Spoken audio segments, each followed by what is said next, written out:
And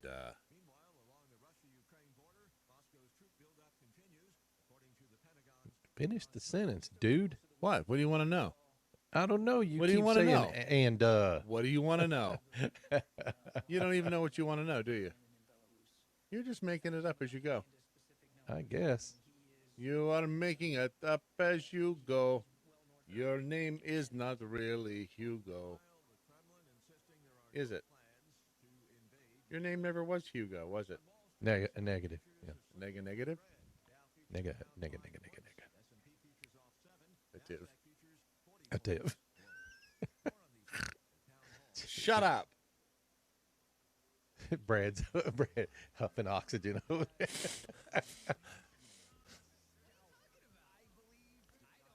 Hi, Paul. Hell no to the no. Hell no. Hey, no. Something there's finally about which we can all agree on.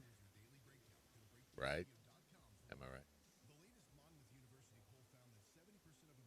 Right. Yeah. Damn straight I'm right. Do you agree with the move? Well, do you? Do you agree with the move? Do you? Do you agree with the move? Do you? Do you agree with the move? Do you? $54 billion. Do you agree with the move? Do you? It's getting old. People are like, what's wrong with my feet? You know, I'm not sure that's for you to decide.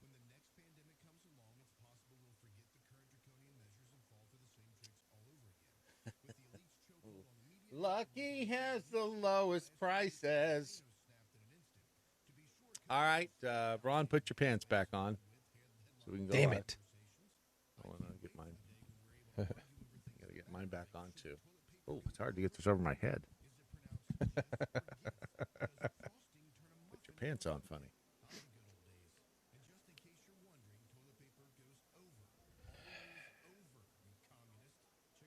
I agree. Toilet paper does go over the top. Doesn't it? Doesn't it? I put it over the top when I put it on the roll, but somehow it switches to underneath the bottom before I get back in there. Which one do you, which communist do you live with? My entire family. What is wrong with them? Mojo 50. The question isn't who's going to let us. The question is who's going to stop us. Adjust your mojo now. Thank you. The Mothership has landed. Brad Staggs. Almighty Mojo 50. I can't believe it's taken them this long to ban this dude. Simon Leviev, the Tindler swindler. Have you seen? Did you watch? You haven't seen it, have you? You're still busy watching. You said the Tindler swindler. Is it the Tinder swindler? That's what I just said. The Tinder swindler. That's not what you said. Not a Tinder swindler. A Tinder swindler. Yeah. His name is Simon Leviev. He is a he's a con man, is what he is. And he's pretty, he's really calling good up women and saying, "Sending me money." Well, he's not even calling. He meets with them, and he is able to get them to send him after he goes out with the first woman that he dates. Well, here she is. She's talking about it here in this one. You can find a bit of everything on Tinder, but one little swipe can change your life. I only miss you when it rains. When I first talked with Simon, immediately we had a bond. And she is smoking hot. Actually, all the women he swindles are pretty damn hot. Apparently not real bright, but hot. Evidently. He was smart and funny and very impulsive. Wait a minute. That describes us. Smart, funny and impulsive. Very impulsive. Why the hell can't... Well, because I'm married. So? Since when has that ever stopped a man? I mean, this guy, one of these women was into him. I know you were trying to make something out of that, but I it was wasn't. backwards. I was trying to. It was. He shared my whole heart with him. Whoa. And then he asked me if I wanted to travel with him on a private jet. I was like, shit. He took me to a 5-star hotel. He said We had a special connection. it felt like That's stepping what into we're doing wrong, Ron. We're not taking him to 5-star hotels and on jets and stuff. Yeah. But this one woman, he got her to send him like $250,000. She had loans from 9 different banks. Yep. After they went out once, and he said he was the. I'm not no spoiler alerts here because obviously he is the Tinder swindler. So he's bilking them, but he's claims to be the son of a diamond miner, I guess, and he gets this one woman, he gets her to take out 9 loans to the tune of $250,000 and send him the money. She opens up an American Express account for him after he takes her on his, I don't know how he got the private jet. I guess he rented the private jet from the money he bilked from the first woman that was before her. Dude, I'm telling you, love and lust will make you do some weird shit. Isn't that but the I truth? thought it was usually the guys that I fell know. into the hole. You're welcome. Are you telling me that women get just as sucked into this stuff as men do? Evidently. I thought women were smarter. I thought that I know men are stupid pigs. I get that. I mean, we are. We can't help ourselves. I'm self-aware enough to know that men are just stupid pigs. But Come on, my dad used to tell me, stop letting the little head think for the big head. Is that what he used to say? He used to say it. Did he say it? Because I was letting that happen all the damn time. Like, Daddy, what does that mean? Oh, no, I knew exactly what that meant. Uh-huh. Well, apparently, this woman, she's smoking hot. I watched the whole thing, and I felt bad for her. She was brokenhearted over this dude. Yeah. She really thought he was the dude, that they were going to get married, and it was everything was going to be fabulous. And at one point, she's contemplating suicide because she finds herself $250,000 in the hole, and this guy's out of sight. It does have, I will say that the ending is very satisfying. You're welcome. And this story over at TMZ, the dude has been banned from other dating apps. I don't know how anybody, well, you haven't seen it, so I guess you could have fallen for it.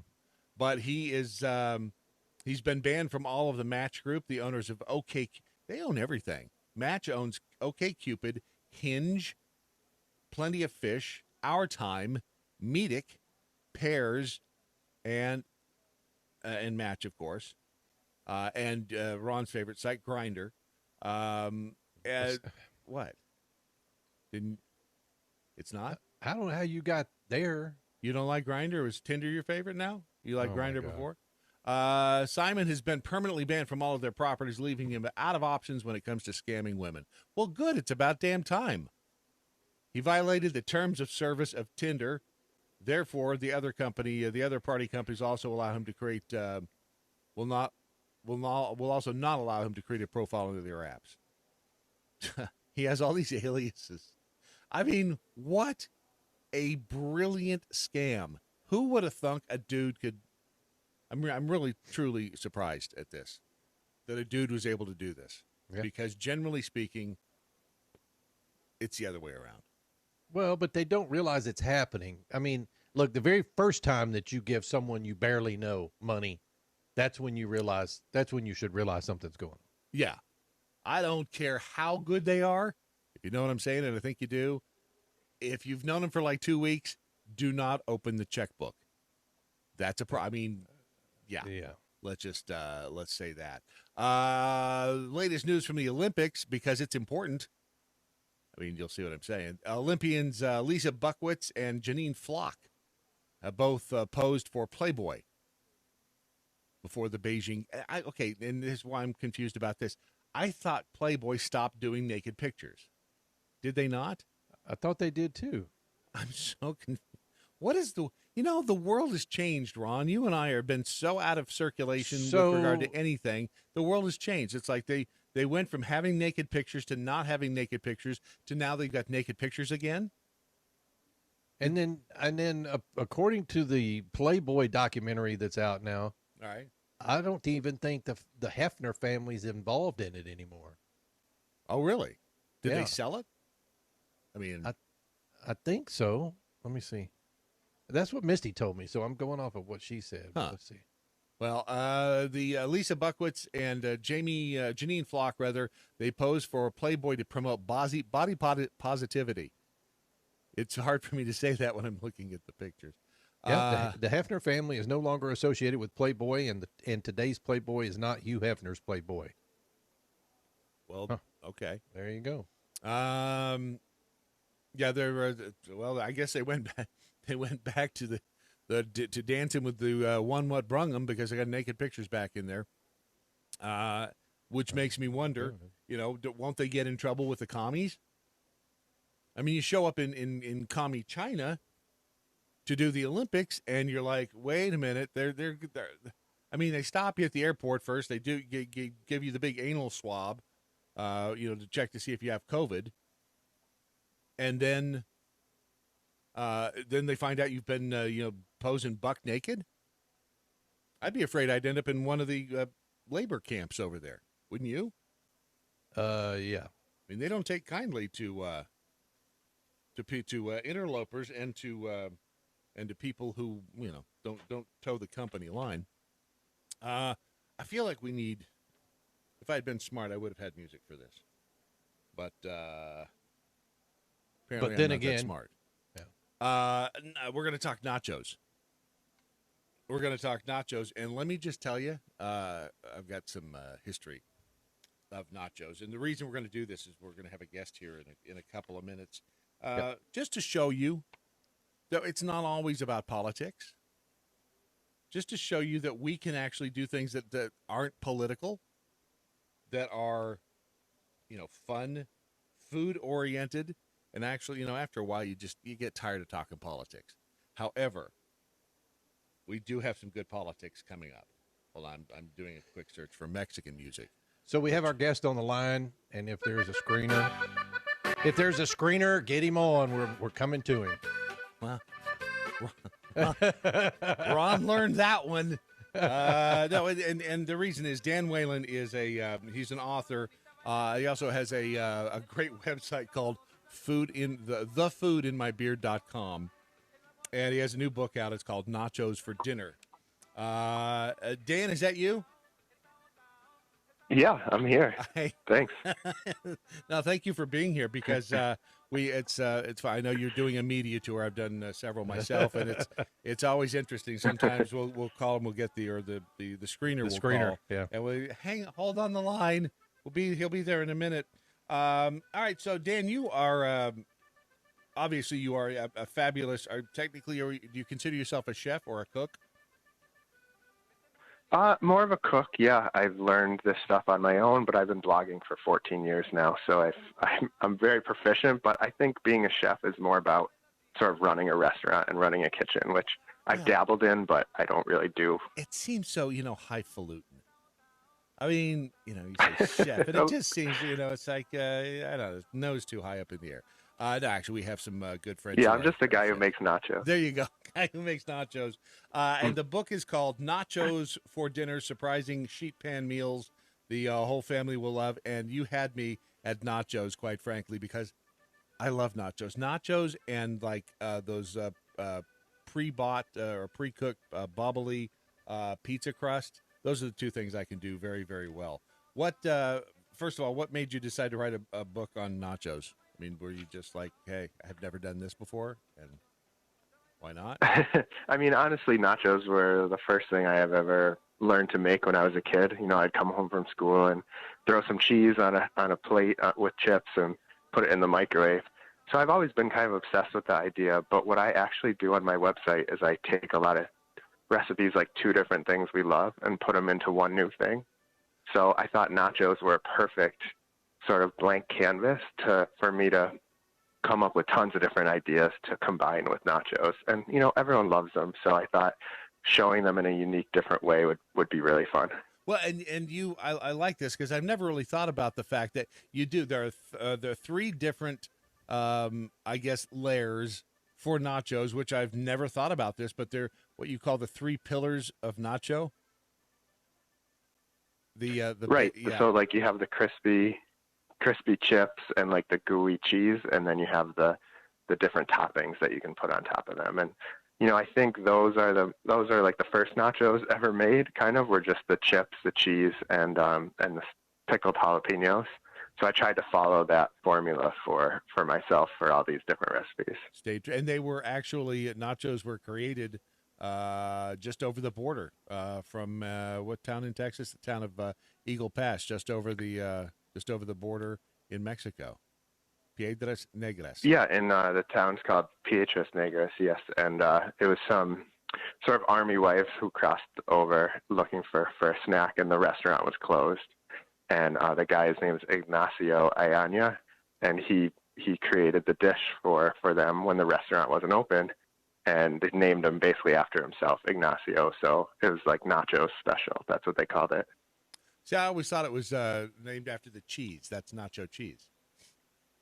I guess not. Of course, right? You're a dork.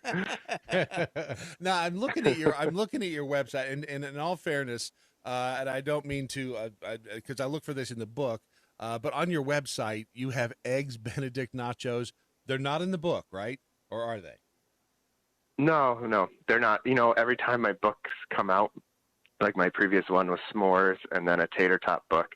And every time they come out, I write the book and I think I'm finished with nacho ideas. Right. But then I'm like so inundated in the nachos that I sort of come up with a ton of new ideas.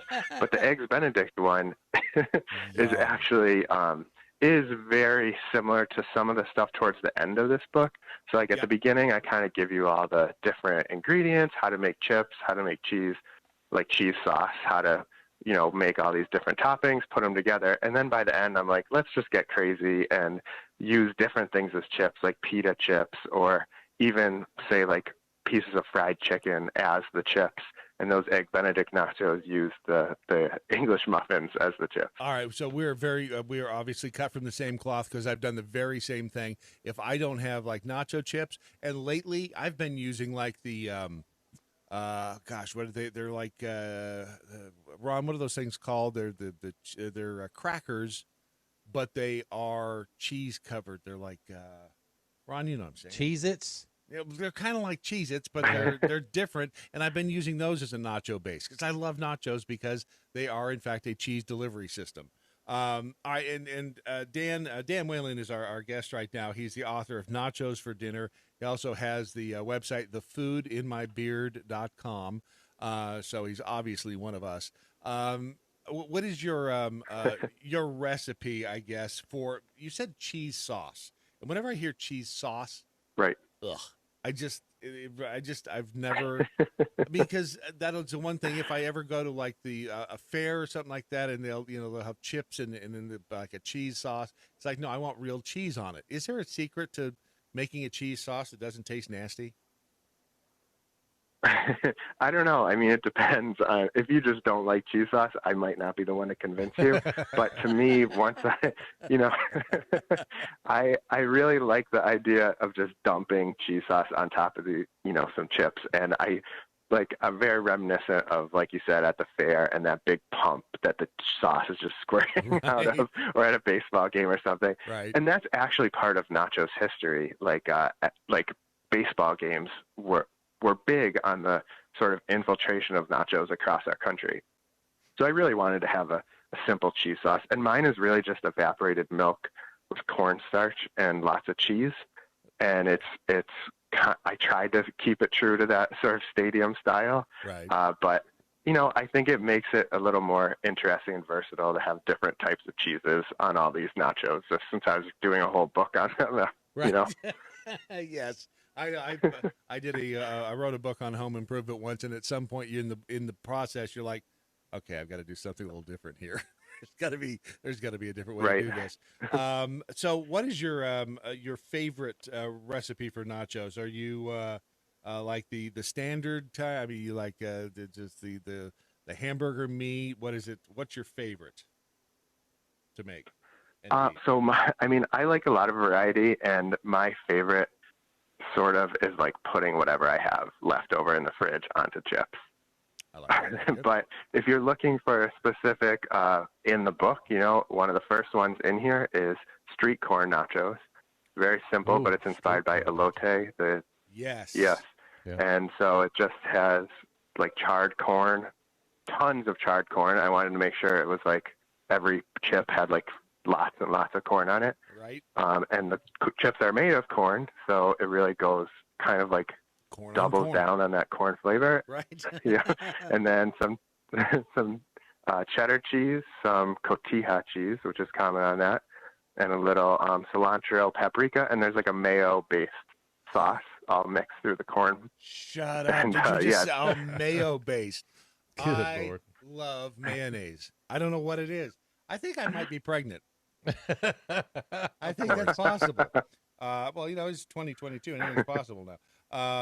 No, but it's mayonnaise and street corn. Oh, that is fat. I did not see that one. And that's in the front of the book. How the hell did I miss that one? So the front is front loaded with like how to make salsa, guacamole, different meats, all that stuff. So when I say the front, it's sort of towards the beginning of the actual nacho recipe. So it's actually, there's a photo of it on page 73. But yeah, it's oh yeah, there it the is. mayo is usually what you use to slather on the corn to keep all the cheese and stuff stuck to it. Look, so that's why I use that as like a sauce. for Dan, it. if you keep using words like slather, you'll fit right into this show, Yes, brother. This is like, and then chicken and waffle nachos. Oh my! Yes. So that's more towards the part where I was saying that I started just going off the rails, just making a big pile of food and calling it nachos. I started to right? say I love the fact that it's not the classic nachos that we're Right, talking yeah. about here. This is fabulous. Say half a bottle of Jack Daniels. You know what? How about some chicken and waffle nachos? I love it. Biscuits Well, and gravy nachos too. Amazing. Oh yeah. Those are both in the sort of late night snack section of the book, so I agree with you on the half bottle of Jack Daniels portion. Trashy microwave nachos. This is amazing. This is a great book for if you're not a cook, because this is like, wow, this is simple. I can do this. I can make this. And you have one in here, I think, with well, yeah, there is one with ceviche, but there's also one with is it ahi tuna? Tuna poke, yeah. So Poke. like the Hawaiian style of marinated tuna, yeah. Yes. And that's actually the first way I personally ever was able to eat raw fish. Like I didn't like raw fish growing up. Right. And when I got served them at like a fancy restaurant, but they were with chips. And I was like, well, I guess I have to try them now because there's Amazing. chips involved. Truly amazing. All right, I know you're up against a tight time schedule, so the website is thefoodinmybeard.com. The book is Nachos for Dinner. I know that you have links on your website to buy the book. You would just send people there to get the book? Yeah, there's links on there, and I'm also on social media at TFIMB, which is the initials of The Food in My Beard. Food in My Beard. I like that. Author Dan Whalen, author and cook. Dan Whalen, Nachos for Dinner, the book, thefoodinmybeard.com is the website. Dan, appreciate it. And if you have any leftover, send us the nachos, would you? Yeah. Yeah, thank you so much for having me. You got it. I mean, nachos is like simple. It is, and it's quick. Yes. See, that's for me and you. Yes. I mean, it really is, because nachos are something that, when he said, yeah, I started using different things for the crunchy base. I'm like, I've done that too. You get pita chips, Yeah. or you get, because you're like out of, the regular like Fritos scoops. I'll use those. What in the hell are those chips called? Because Snaps. Snaps. Yeah. That's it. And Yeah, they're I got sent really that good. text right after you mentioned it. Yes, and they're really good because they've got like a cheese, dusting on them, so Yep. that when you put cheese on top, I say all this and I go, how come I'm fat? Or you grab the box to snack while you're watching TV. They come in a and then bag, Ron. They don't dig come in a down box. Then you dig down in there and poof, they're gone. Right? That's how they say never eat out of the bag. Never eat out of the Yeah. box. Never eat. They don't do it. Yeah. All right. So I highly recommend this book, especially if you like nachos. Because it's a book about nachos. Nachos for dinner. That's nacho cheese. So if you want to be part of the program, and after all, who wouldn't, right? Anyone who is not just drunk off their butt would want to be a part of this program. Use the hashtag #WhatILearnedToday. And you can tag us in it, Real Ron Phillips, Real Brad Staggs. Either or both of us will both answer to those. And I wanted to point out what I had behind me here as well. My roll and go pillow. Your roll and go. Same thing. That's pretty cool, though. Yeah, it is. It's a perfect little travel pillow because you put it on its edge and it's like the same thickness as a regular pillow, Right? and you can use it like as a pillow. It's pretty damn amazing, Yeah. isn't it? Huh? Yeah. Huh? Come It's on. it's Huh? good for like the airplane or flights. Which is Now, does it? It comes with that little case that Yeah. I see on it. Yeah. Okay. roll and go pillow. You can take this anywhere you want to. If you use the promo code Mojo50, you will get a special price, $9.99 with promo code. How's that? Okay. You like that, huh? Yeah. Is that good for you? Love that. You get your nacho cheese sauce all over. You just throw it in the washer. Wash it off. That's nacho cheese. That's nacho cheese. That's my cheese. MyPillow.com. Enter the promo code Mojo50. Save big money. Either way you want to go. Let's see here. Tony in Ohio. Wait, so we shouldn't give people we barely know our money asking for the regular Mojo 50 radio donors. Exactly. Well, we think about us as people that you know. Think about us as old friends. Yeah, and you didn't find us on Tinder. You're welcome. You could have. No, but they did. That's true. Yeah. That's a good point. I hadn't really. And we didn't call you and ask you for your social security number. Nope. Don't care. Well, there's that one guy. As long as he keeps sending money, I don't care. True that. Let's see. In Stinky Biscuit, I like the ding more than the bell. More immediate, less intrusive. You're welcome. I aim to please. Wait until you see what we have for you coming up in the next segment if you like that. Where? Quick, Ron, what do we have coming up in the next segment? I don't That'll be have more a impressive? clue, dude. Me either. Make some up.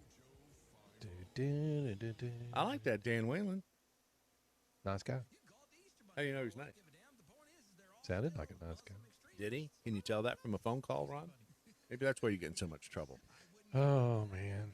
What? Chris Wallace is pissed. Why? You don't know? Uh-uh. Well, you're going to have to wait to find out. Chris Wallace? Yes. Like, used to be on Fox, Chris Wallace? What other Chris Wallace do you know? I don't. I didn't know which other one you knew. Are you trying to confuse me? Oh, my God. I don't know what it is you're trying to get at.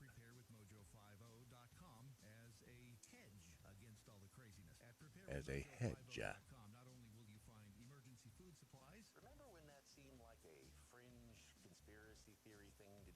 Remember when it seemed like you were a nutball?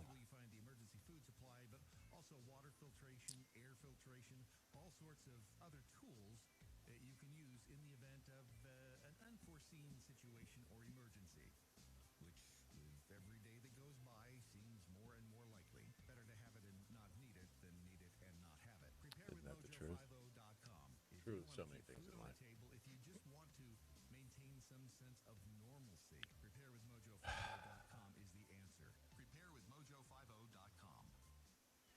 Hello, everyone. I'm Donna Fiducia. And I'm Don Newman of Cowboy Logic. Ladies and gentlemen, the mainstream At this media point, has completely I'm almost willing to buy Brad Staggs' book and discuss that. That's how desperate I've become.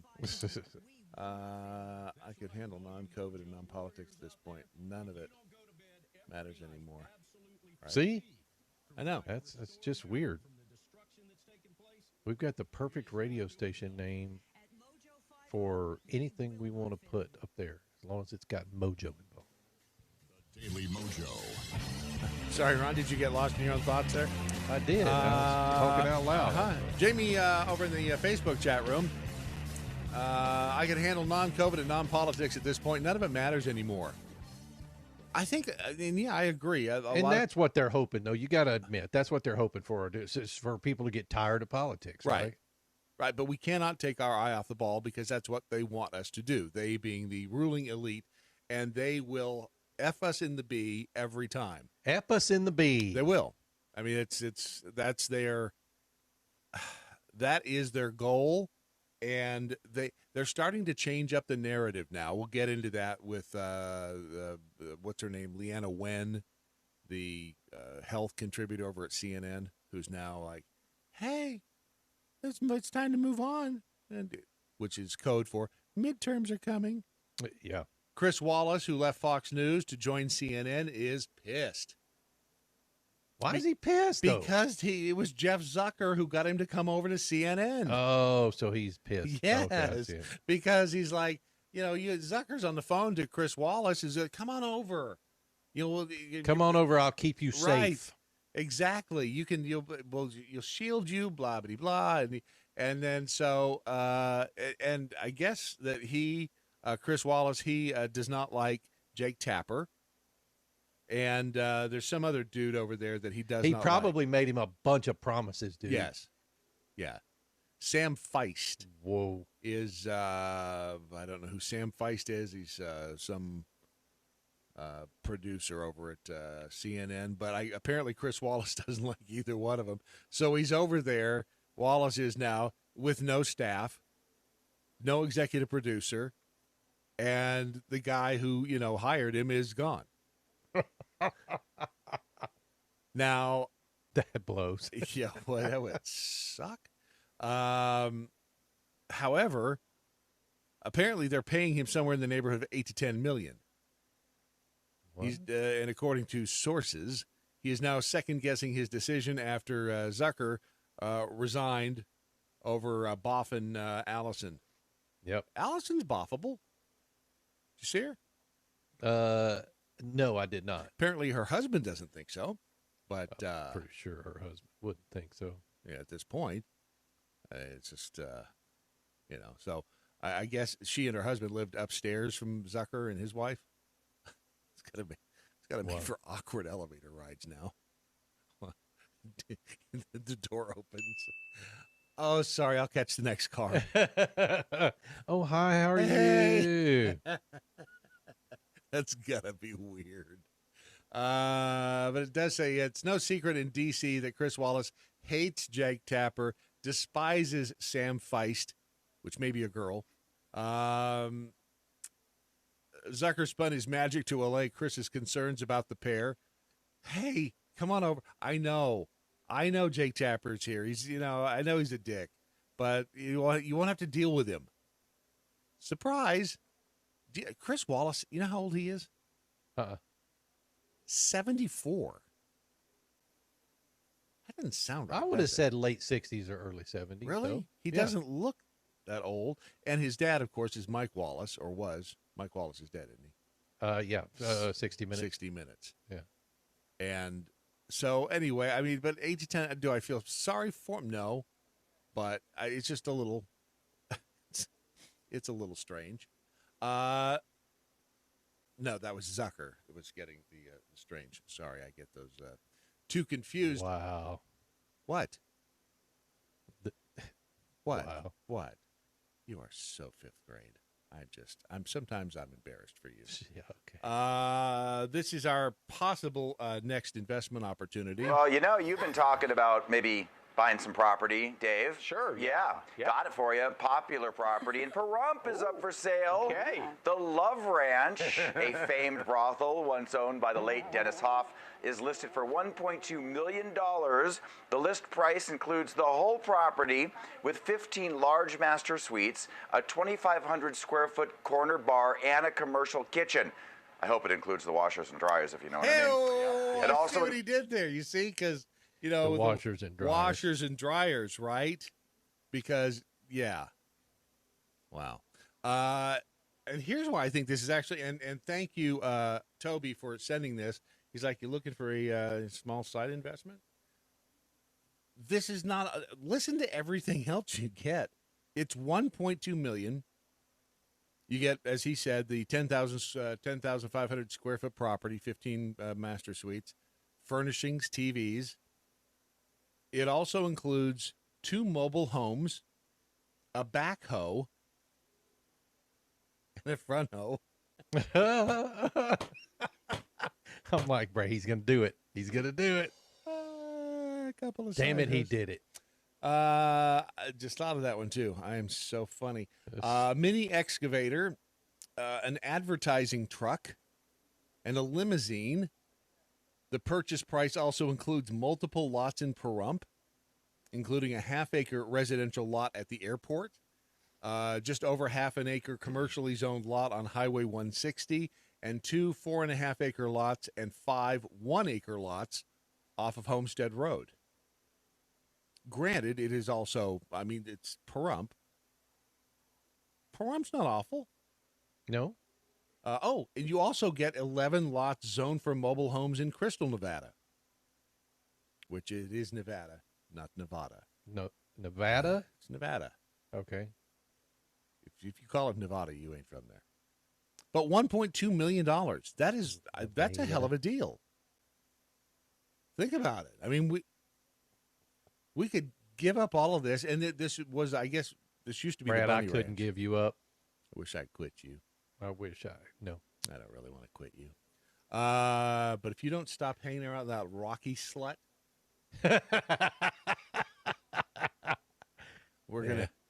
But for $1.2 million, I don't know. That seems to me that would, I think we could swing that. Don't you?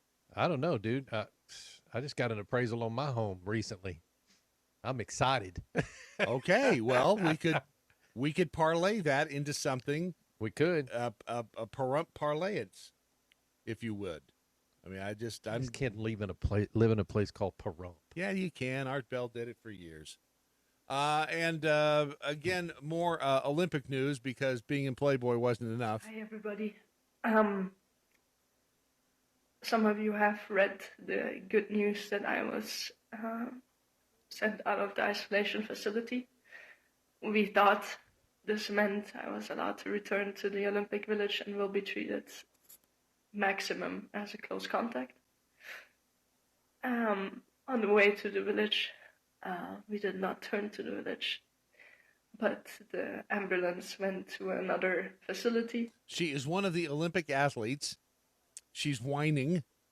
Oh, they put her in a camp, didn't they? They apparently so. Wow. They are the. What the hell did they expect? It's China. Is this a surprise to anybody who went? Apparently it is. It's freaking China where they stick a Q-tip up your butt. Just granted, it is apparently more reliable than sticking it up your nose. But it is China. How many times do you have to be told they are dicks before you realize they're dicks? You had to go and find. I mean, why? Okay, and why? And explain this to where it's a diplomatic boycott that we. So none of our diplomats are going. We're just sending over the athletes. That's correct. Two of the Chinese athletes are American born. That's a whole different story. Yeah, why does that happen? How does that happen? I have no idea. They're American born, but they're one of them is the figure skater that crashed into the wall. Oh, I know. That fell. Yeah. They tore her ass to pieces in the media, in Chinese media. It's like, boy, that's the spirit of the Olympics, huh? Just take her apart piece by piece. So they're whining about the catering.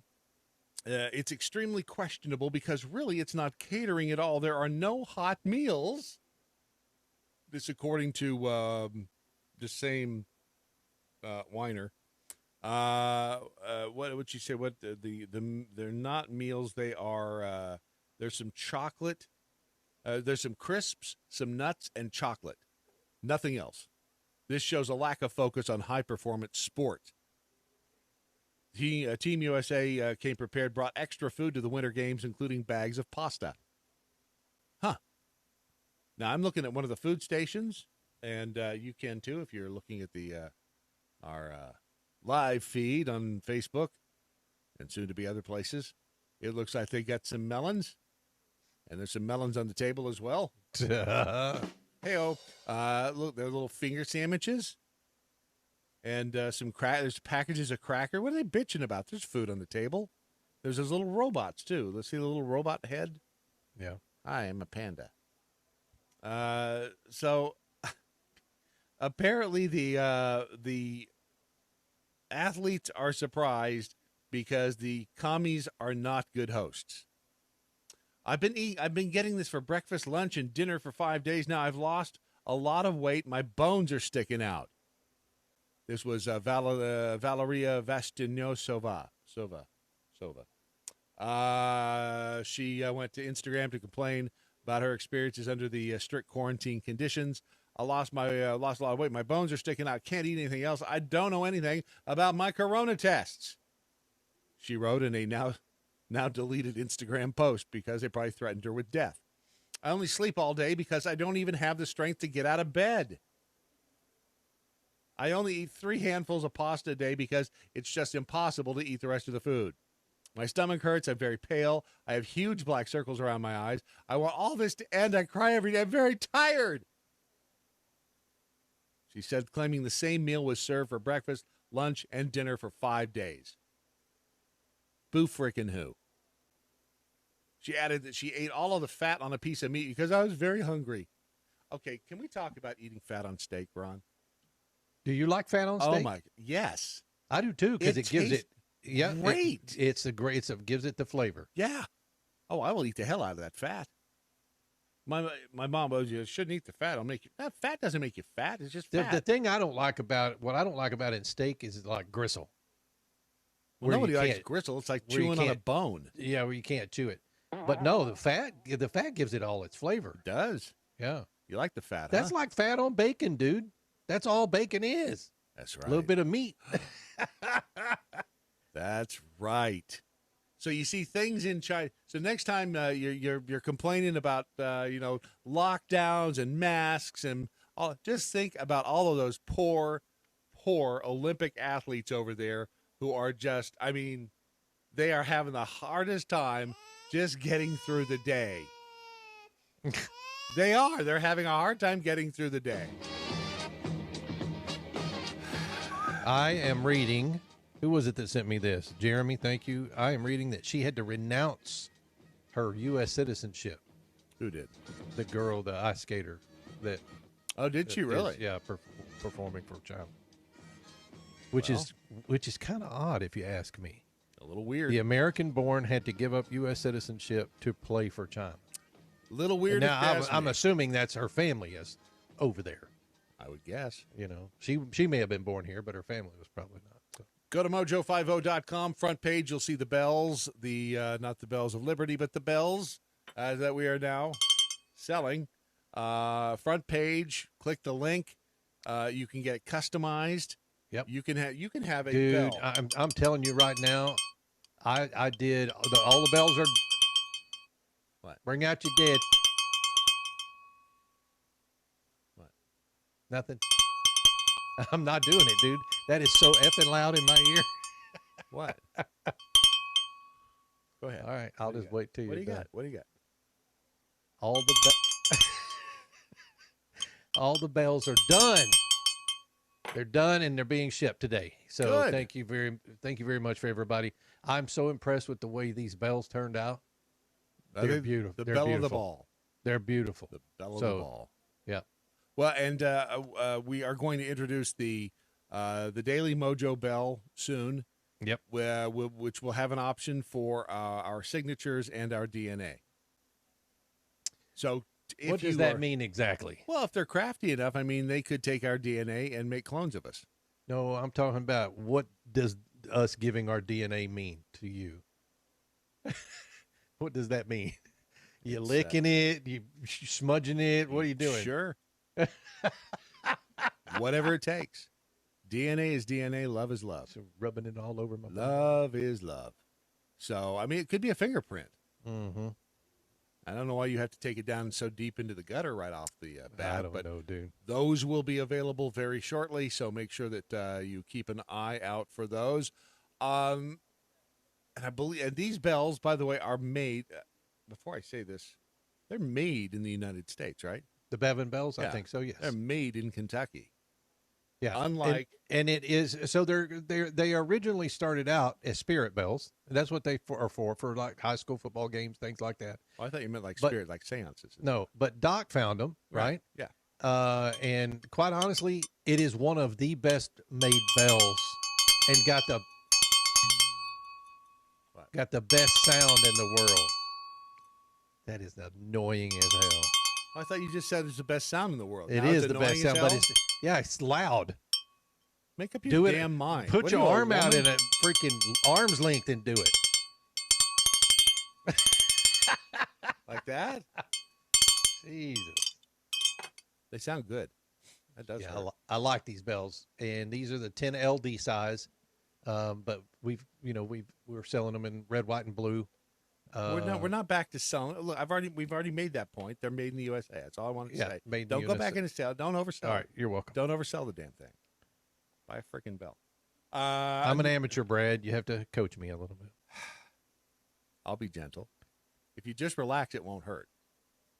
Just for a second. Unlike and I got look. Wait a second. What?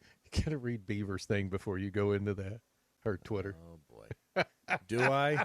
Is that really all that wise? Where's Beaver's thing? Hold on a second. I gotta find Beaver's thing. What'd it say? She said, "At real Brad Staggs, I'll eat the hell out of that fat, chubby girls everywhere are celebrating." Anyhow, I got my COVID tests in the mail, and they really are. So they look They're just like the made- ones Tech Roo yeah. got. They look like they were made in the 1970s. I don't know why mine look different. I don't think mine are like in a blue box, but they don't have that design on them. Well, the funny thing is, Mine say "Made in America." it says Eye Health. I'm just Yours joking. does not. I don't know. Shut up. Eye Health COVID-19 antigen rapid test. 2 tests inside the box. Self-test at home results in 15 minutes. And then over here in little letters, it says FDA emergency use authorization. So we needed the emergency use authorization for the tests. Is that right? I don't know. Now, I want you to pay particular attention on the back of these when you get yours. This is the model ICO 3. Oh, these are the ICO 3000s. Oh, Oh, okay. well, hell, why didn't you say so? Well, that makes sense. Yeah, now. it certainly does. Now we know it's the ICO 3000s. These Made are, in a Wuhan lab in China. pretty much. I love the way it says manufactured for Eye Health Labs Incorporated in Sunnyvale, California. Made in China. Of course. China.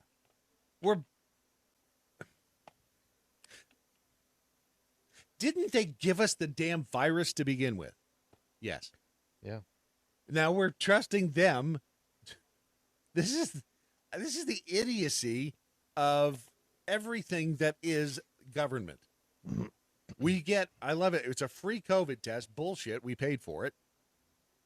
The government paid for it. The government took our money. They paid for the tests. We get the tests. Now, with all that in mind, this was the president delivering remarks and signing the executive order on project labor agreements, PLAs. Are you familiar with those? Yep. I wasn't, didn't really know what they were. I do now. But here is, is that Biden? Here he was discussing or being introduced, and I love this guy's accent. He's obviously, they're in Boston, I guess, and listen to this guy. And I know from experience, PLAs guarantee great projects and good jobs. Does he Good not jobs. sound like Ray Donovan? Good jobs. Doesn't he sound like Ray Donovan? Yeah. You don't watch Ray Donovan, do you? It's over now. But No, I don't watch. No, I never watched it. you never watched Ray Donovan? He sounds just like Are governed by project labor agreements. it's the backyard patch. It's in the backyard, not too far from the car.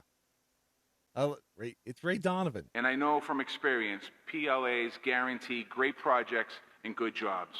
Great projects and good jobs. Good jobs. Good jobs. Right? All right, so this is Biden. He's up there. He's signing the executive order over on the PLAs for anything the government does got to be made in America. That's what he says. And here he is in a different. This is a different speech. But Biden is same day. It's the 4th, which was Friday. Here's Biden talking about the jobs report. And my decision at the outset of our administration to buy America. Buy America. It's always been the law. It was very seldom ever followed. Now it's a reality, not an empty promise.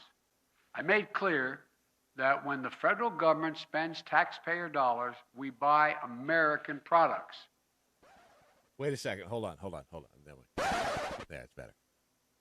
Didn't the federal government spend taxpayer dollars on these? Yeah. Were these made in America? No. What did he just say? Didn't he just say? American, not an empty promise. I made clear that when the federal government spends taxpayer dollars, we buy American products. What? Am I missing something? Or is he just blatantly lying? Somebody wrote that speech for him.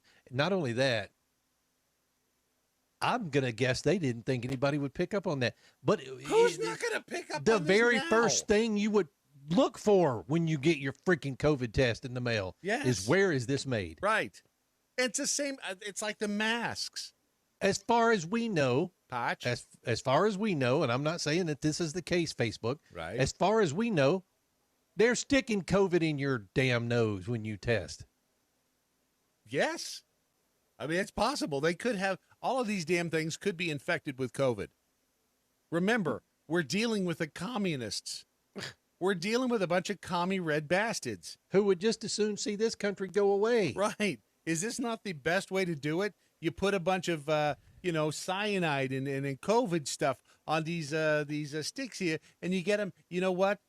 We get that's them. That's like the burglar Yes. selling you alarm systems. Right? Yes. Yes, it is. But wait a minute. Don't they do that? Don't some of these alarm companies actually? They probably do. They Yeah. employ, former backdoor men to make sure, or is it second story men? Yeah. Whatever. Backdoor men. Be advisors because they know how to break in. They know where the weak spots are. So I get that. But Now Misty just texted me, and she's got a good point. Yeah. She said, "I'm sure they get around it by quote buying from an American company who have it produced in China and import it." Oh yes, I'm sure. Yes, exactly. Yeah. Because it's all horseshit speak. It's all government. It is all horseshit. But for him to get up there and say this, and then American products made in America. Wait a minute. It wasn't made in America. Yeah. It was, and I quote from the box, made in China. Including all the component parts of that product. Okay.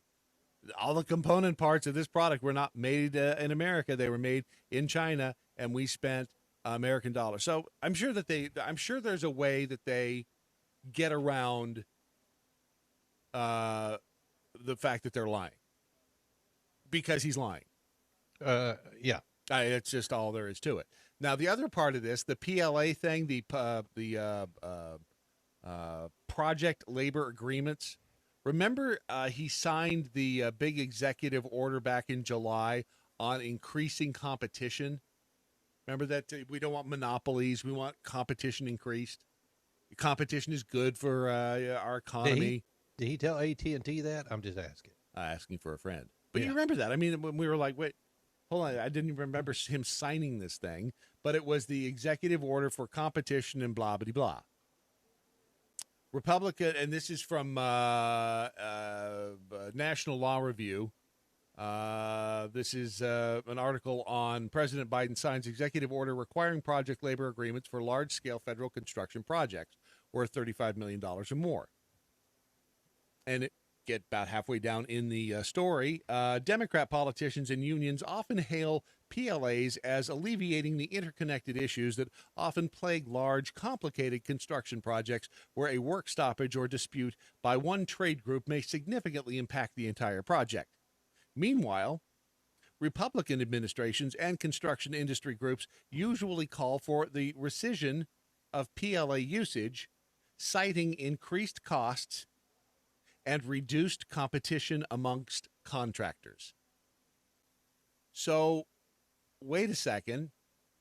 And in a November 2005 study that was published in the Journal of Construction Engineering and Management by Cornell professor Paul Carr, it quantified how more competition and bidders for construction projects and contracts benefit taxpayers and project owners. The problem is when they use PLAs, that doesn't happen. So how is it that he can sit there and say that he's all about competition and not having monopolies and then sign this damn another executive order which basically says F off to the whole competition thing we're going to use has to be organized labor contracts that gets awarded. It's the same thing with like the Supreme Court nominee. Where it's, it's going to be a fair, we're going to pick a fair decision as long as she's black and has a vagina. So it's going to be a competitive marketplace. It's going to be a competitive bidding process as long as the winner is unionized. Wait, what? I mean, you see what I'm saying? Yeah. He's just, and yet, where's Brian Stelter when it's the press's job to call him out on all this bullshit. You don't just accept what they're saying. I mean, the study, again, this goes back to the study by Cornell, investigation of bid price competition measured through pre-bid, which is, I know, boring, but the bottom line is the study found that reducing the number of bidders will result in increased project bid prices. So we're going to pay more because we are only going to accept union labor projects or union labor bidders. And wasn't it Biden that like shit canned the whole the pipeline, which was a giant union project? Is this just him going, okay, sorry, hey, sorry about that. Sorry about it. So how about we do this? I'll sign this thing that makes sure that you all get, it's always going to be a union gig if for anything going forward, $35 million. I mean, these are the things that make us not trust government. It's not sexy. It's not exciting. It's not, there's no intrigue here. The bottom line is what he's doing is spending, well, we don't have any money, but he's doing everything the opposite of what he said he's going to do. It's politics. That's why people get bored with this crap. I get it. But all they're doing, they're lying. They continue to lie to us day after day after day. We cannot forget that part. All right, you want to talk about, I don't know, boobs or something next hour? Yep. We'll think of something. Daily Mojo. I just sent you pictures of my tests. Of your boob? Not manufactured in China. Where are yours manufactured? Well, it says manufactured by Quidel. And now I'm going to go see. Find out where they are. I'll be right back.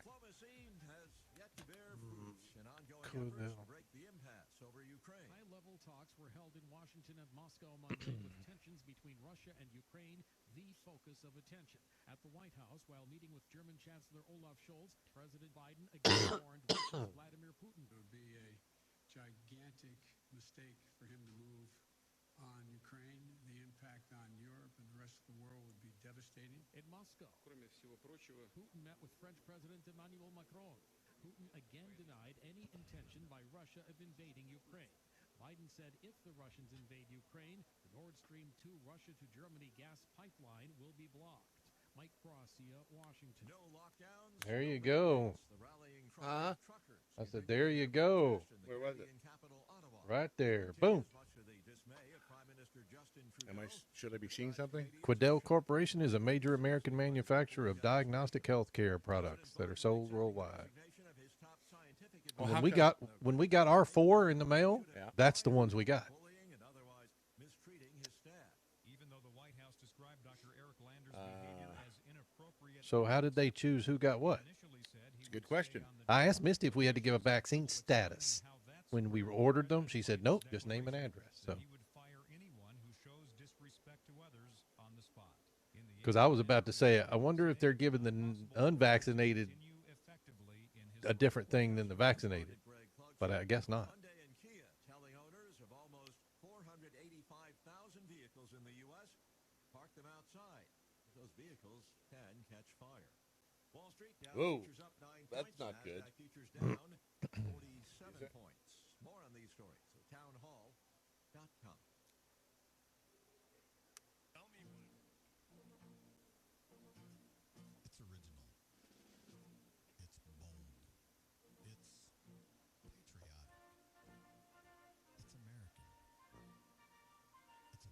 It's American pride. It's American Pride Roasters coffee.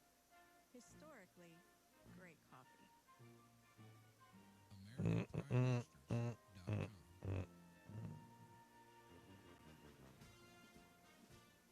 Oh, hi. Didn't see you there. I was busy eating this delicious meal from preparewithmojo50.com.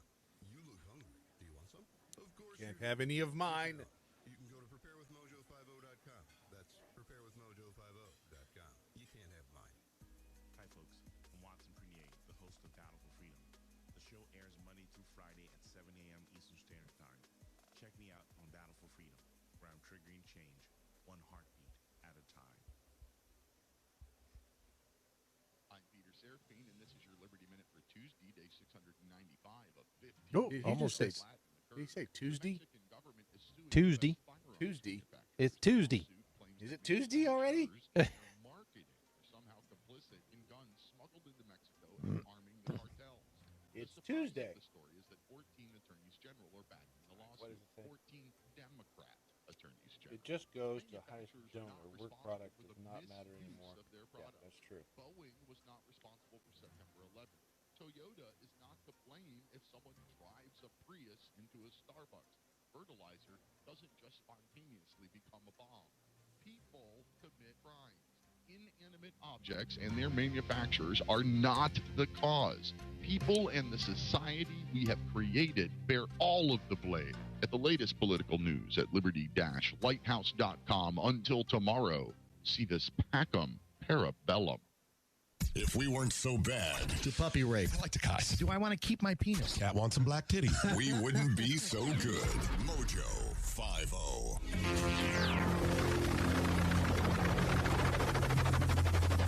The mothership has landed. Shy Boy in Iowa says, Real Brad Staggs, it just goes to the highest donor. Work product does not matter anymore when the government is involved. No, you're right. That's a good point. It's all about, this is Biden sucking up and off to the unions. And it's just, it's blatant what he's doing. They just don't care. They don't care what they're going to do. They don't care what we know anymore. Because, like, what are they going to do? That's kill us. Which brings me to, and we've mentioned this before, the whole death rate, the 40% higher death rate among the working age population. We were discussing those last night. It's like, what? Okay, all of these jobs, the jobs report came out, and, Biden's up there just, oh, man, let me just tell you, it's been great. If you haven't seen the president talk about how fabulous his jobs report and stuff is, here is your president. This is Joe Biden or Joe Robinette, whatever the hell the guy's name is. Here he is. I'm pleased to report this morning, but many of you already know, that America's job machine is going stronger than ever. Bonkers, ape shit, if you will. Fueling a strong recovery and opportunity for for hardworking women and men all across this great country. America is back to work. Are they? Today we learned that in January our economy created 467,000 jobs. You notice he paused there? He's like, He would make sure he had the number right. That can't be. Yeah, because he doesn't do numbers well. At 4 trillion, 500 billion, 400,000, a lot of them. That's not all. We learned that job growth in November and December over last year was revised up. You know, I'm calling bullshit on that. I don't know why. Maybe it's just because I think they lie about everything now. But, all right, so all these jobs, and if you look it up traditionally, and I don't even trust the Bureau of Labor Statistics anymore. I don't trust anything the government says at all. Is that wrong? No. I mean, at this point, I don't trust anything they say. So when you look it up, and all the data says that, there have been traditionally more jobs created. And again, it's not the government that creates the jobs. If they get the hell out of the way, the private sector will do its thing, and that's where job growth comes from.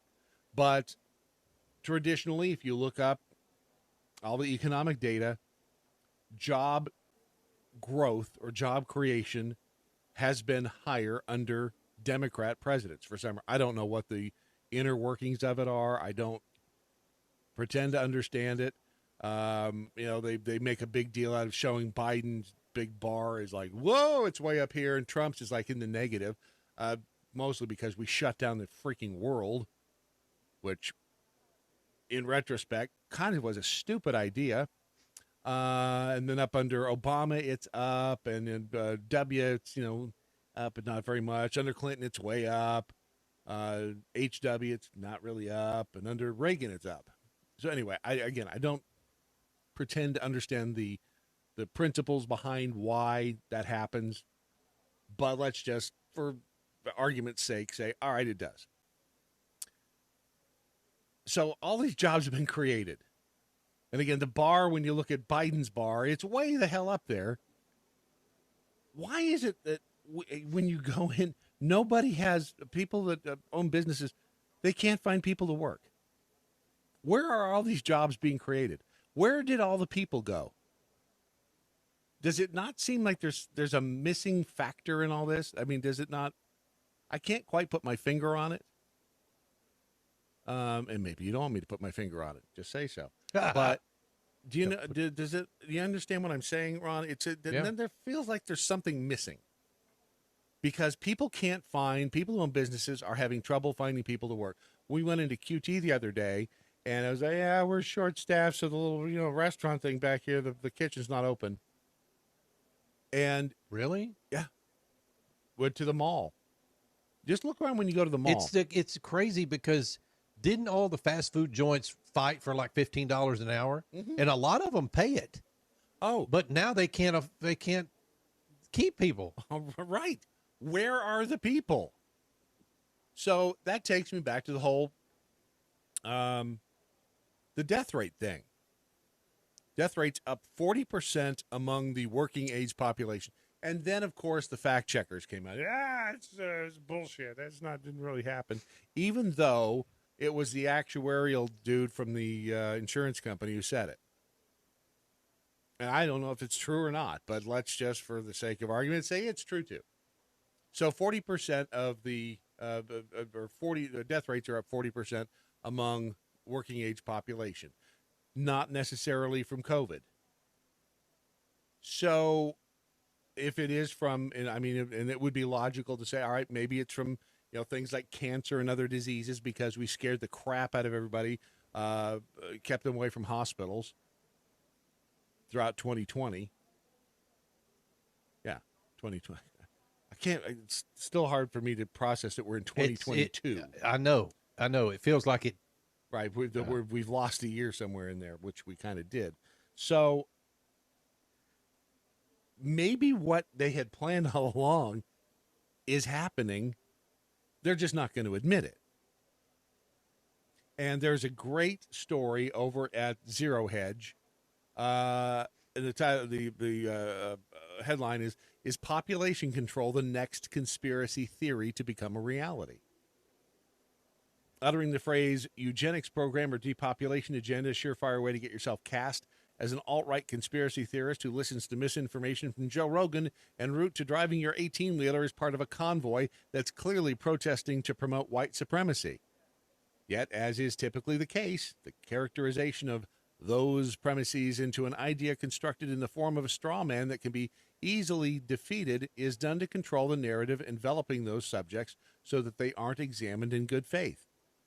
And I'd say that when it comes to population control, that's been the way that they've swept that under the rug as, it's just, what are you, crazy? It's like aliens, even though we now have a government program, and have for many decades, investigating unidentified aerial phenomenon. Yeah. Would it be surprising? I mean, look at Planned Parenthood. What do you think? What do you think Planned Parenthood started out as? A population control for blacks. That's what it was. So why is it so weird? Why is it so bizarre that there would be some sort of a population control plan out there that these asshats in charge have decided, it's best for all of us if there are a few less of us? Would that surprise you? No, it wouldn't surprise me. It just kills me that... I see what you did there. Yeah. It just kills me that people who are not responsible and or don't think about the consequences of their actions needed something to fight for. And so they chose that because if you're not responsible, right, and you do something that you're not supposed to be doing, then you got to get rid of the evidence, so to speak. And those people who fight for that, like, do you understand what I'm saying? No. I'm trying not to go there. Just go there. Look, people who are on the side of Planned Parenthood, right, are the people who, in my opinion, I don't know. See, that's the thing. We get into a big old conversation. Well, it's not. I'm not trying it's to talk irresponsible. About it. I'm not saying, and I'm not trying to. I'm not saying that they're doing. It's like talking about religion on the radio. It's really kind of one of those things. Well, what I'm not saying that they are trying to control the population now with abortion. What I'm saying is that they're whether it's through the vaccine, or I mean, think about how many people that we know that have died. And then, well, you're just in that age group now where but you know what? We didn't dying. know. We didn't know anybody up for a year and a half. Right. And then it was all of a sudden. Yeah. And then I'm thinking Omicron. And then I'm thinking, oh shit, I'm old. I've got, comorbidities. I don't want this to happen to me. Right. So did it scare me? Yeah, it probably did to some extent. I know it scared me with this and whole. And then I got this fake or this what is it called? That's sense of comfort. False sense of security. Yeah, false sense of security because of the FDA approval, quote unquote. Right. Right? The FDA is not our friend. Which is not what that was. No, they are not our friend. The fact that I love this. These COVID tests made in China with the big thing, FDA emergency use authorization on them. I mean, now my box is different than that. My box says it's made in America, but I can't be sure of that. Right. Then again, my box also has the made under emergency use authorization, which is hard to say, isn't it? I think emergency use authorization. I think they did that on purpose too. But the whole thing, this is just none of this would be. It sounds crazy when you say it, but none of it is surprising when you think it through. So back to the story, time and time again, these supposed conspiracy theories end up becoming ostensible realities. The recent deterioration of diplomatic relations between the United States and Russia illustrates this point in spades. Years, if not weeks or even days ago, anyone forewarning of a false flag attack would be branded as someone wearing a tinfoil hat who's been watching too much InfoWars. That vapid attempt of character assassination completely rejects any examination about the idea that a nation would stage a crisis to create a casus belli, which is Latin for starting a war, I believe. I looked it up, but I can't remember. In this instance, I'm pretty sure that's what it is. Look it up yourself if you don't believe me. In this instance, that tendency to overlook facts to focus on ostracizing dissent occurred time and time again, despite the declassification of Operation Northwoods, the document which literally proves the long-standing use of this tactic, even by us in the United States. It's a conspiracy theory is a provocation for military engagement against the Russian Federation, an adversary it's been guilty of concocting many of its own actual conspiracy theories against. How quickly the tables turn. So, and it's remember the State Department, the Pentagon Department dude and the AP reporter going back and forth. Oh, yeah. Over here's the evidence. What's the evidence? Where's the evidence? Third base. I said it. Right. Yeah. I spoke it. They're lying to it. We just heard the president. All the dollars we're going to spend, taxpayer, is going to be made in America. Or not. They're just, well, some of them will be. Right. They just lie. And how do we know that? Because I guarantee you, in some room somewhere, there are a bunch of people who think that they are, the boss of you and me. They're sitting there going, well, it's the Bill Gates is out there. Well, we got to control the population. We're not going to have enough food. Which I guess at some point they're right? Right. At some point there are going to be a lot of people on the planet, and there's not going to be enough places to grow the food. I mean, I guess you have to have faith that God will take care of everybody. However, logistically down here, you got a lot of people, not a lot of land, and there's not a lot of food. Maybe it's, an invalid argument if you have faith that God will, forever, he's not going to let people starve like that, although there are starving people in the world today. But would it be surprising if human beings are going, well, you know what, we introduced this vaccine, and, it'll take a few people out, which arguably has it not? I mean, has, well, here's a story right here from a former scientist, John D. Flack, retired pharmaceutical research and development scientist. He asked why the COVID-19 vaccines were not put through the proper safety trials for gene technology. This is a guy who was a scientist for Big Pharma. He says the gene technology COVID vaccines were not subject to the safety standard studies required for novel genetic-based medicines. He's a member of the Heart Advisory and Recovery Team, HART, H-A-R-T. That's a group of highly qualified UK doctors, scientists, economists, psychologists, and blah, blah, blah, who came together over shared concerns about policy and guidance recommendations relating to the pandemic. He was also involved in pharmaceutical research throughout his career, served as director of safety evaluations for a pharmaceutical company. When it comes to the safety to the safety studies of new drugs, he knows what he's talking about. And he's like, and we all know that this thing was fast-tracked under Donald Trump, so he bears responsibility for this too. Maybe he was trusting the wrong people, the Faucis of the world. How do we know that? I mean, what are the long-term ramifications of the vaccine, or the gene therapy, whatever the hell you want to call it? I don't know. Wow. Yeah. We have no idea. And then this news out of, this is news-medical.net. Vaccines alone are ineffective against the widely circulating Omicron variant. This has been peer-reviewed and fact-checked, I guess. Millions of people around the world received 2 shots of Sinovac, a Chinese-manufactured inactive vaccine that is used in 48 countries to help reduce transmission rates of COVID-19. However, those vaccinations alone are of no help against the widely circulating Omicron variant, show a new study by researchers at Yale and the Dominican Republic. The results are published in the journal Nature Medicine. So, again, people are getting these vaccines like, what, is it going to help me? And remember when Biden came out and said, well, if you get the vaccine, you won't get COVID. Remember that? And that's not true. So would it surprise you if all of this had something to do with population control? I'm not saying it does. But would it surprise you?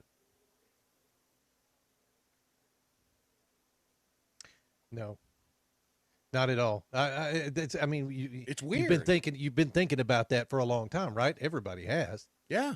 Especially if you utter the words Bill Gates, but right. And it wouldn't surprise me. I had to think about that, but I'm like, no, hell no, it wouldn't. But so would that again? If you go back, and maybe my premise for this whole thing was the fact that when you go like to the mall and you go to any store anymore, well, yeah, we can't find people to work.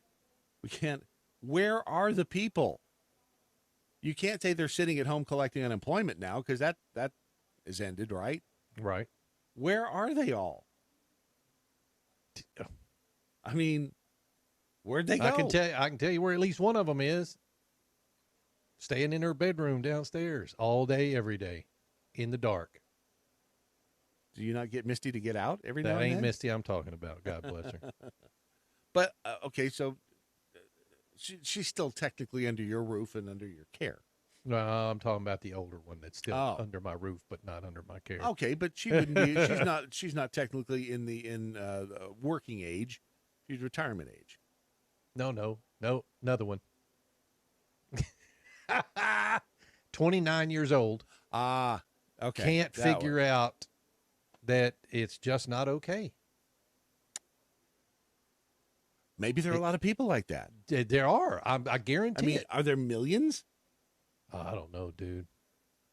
Hundreds of thousands. I guarantee that. I don't have an answer for this. It's just, I'm just floating this out there because it's just weird.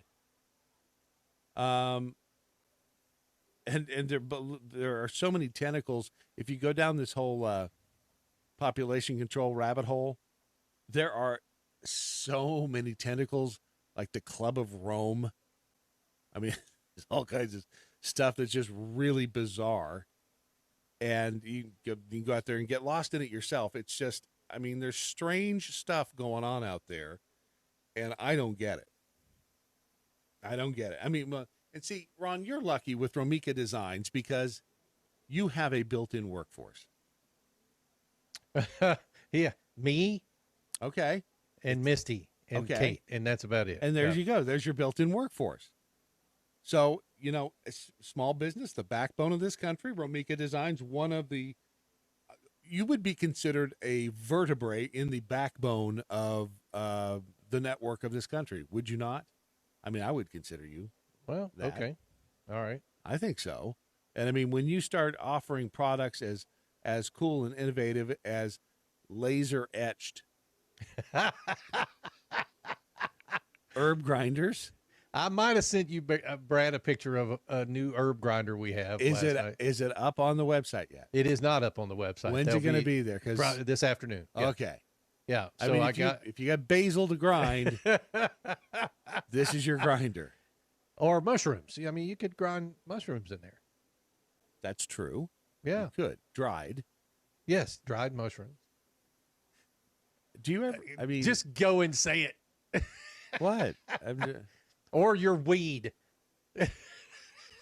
You mean like you got dandelions out in the yard? What are you talking about? Oh, yes, those. Okay. Yeah, they're pretty cool. I mean, these things are anodized metal, aluminum probably, but they're very nice, have real nice magnet. It's a magnetized lid. Right. That's the grinder part that you turn, and it's got a little screen in the bottom of it. These things are fantastic, Keeps dude. the seeds out. Yeah. Right. And so, yeah, we've got those. I might have sent Brad a picture of one I engraved last night. I think you should put that out there. It's got a great leaf on the top of it. And then I sent you one with a alien and a mushroom. And I like that. The alien and the mushroom. Isn't that a story isn't that one of the Black Mirror stories? Alien and the mushroom? Maybe. Just saying. So there are little herb grinders in the little tin can storage containers. Right, that you can keep your sewing kit in. Sewing kits, yes. That's all at Romika Designs. Again, one of the vertebrae, one of the little bones in the backbone of America. In the backbone of America. I mean, I think that's a good way to look at it. And when you become, like the Amazon of laser engraving, and it's possible that you will be. It's possible that you will be one day the Amazon of laser engraving, and we'll be big thinking right there. You will be, you'll be sending up William Shatner in space yourself, just like what's his face did, who's no longer the CEO of Amazon. Is he Bezos? He's not back being the CEO, right?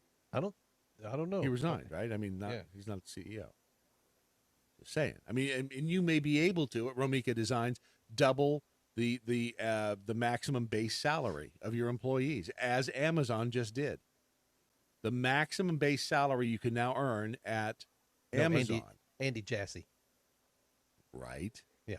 Go ahead. Great kisser. Yeah. $350,000. That is now the maximum base salary.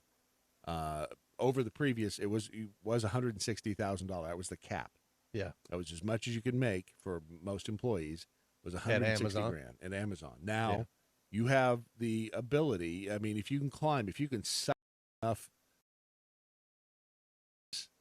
and climb the corporate ladder at Amazon, you have the potential now to make a maximum base salary. Not bad, huh? Not bad at all. You could do that at Romika one day. If one people day are smart enough to kiss your ass on a daily basis. Hey, look, if things go as well this year as they did last year, honestly, for us, you won't be taking my calls. Looking at another big laser. We'll have to keep them running. I'll bet you are. Yeah. You want to talk in code? I'll talk in code with you. No, it's true. I mean, this is the beauty of private enterprise. Private enterprise will do that. It is the backbone of this country. If the government will just get the hell out of the way, small business can do it. Yeah. It's just every damn time, though, we start getting ahead, something like a giant pandemic jumps in front of us and beats us over the head. It's almost like the powers that be, the global elite. I know it sounds so conspiratorial, but it's almost like they don't want us to succeed. Doesn't it feel that way? All the time, yes. Sometimes I swear that man is out to get me. And you work 9 to 5. What a way to make a living. You're barely getting by. Seriously, is it all that? It feels like all taken and no given. Tell me I'm wrong, Ron. You're not wrong. Thank you. Dan is next. The other Dan. A free exchange of ideas. Mojo 50. Clear. Where is he? You check that message. Let's see.